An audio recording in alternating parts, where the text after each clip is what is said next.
Leo kama Dr. Emmanuel nimekuletea mmea huu hapa, uangalie kwa makini.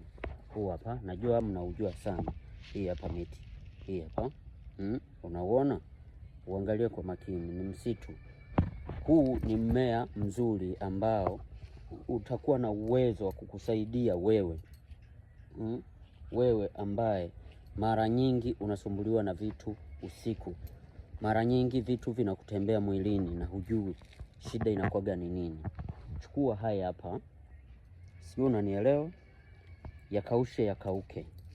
Yakisha kauka, nielewe, yakisha kauka, tumia kujifukiza.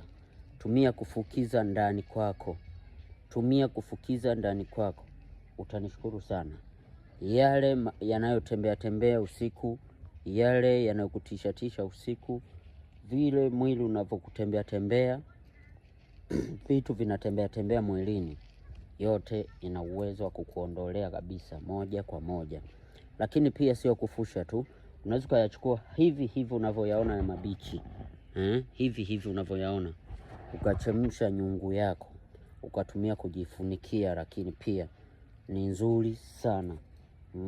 Hii una uwezo wa kuchukua, ukiikata baada ya kama siku 3, ina asili ya utomvu. Ule utomvu wake una uwezo wa kuchukua ukatumia kufukiza kama ubani. Pia ni mzuri sana. Yaani hii kiufupi nadiri na vitu vichafu vibaya.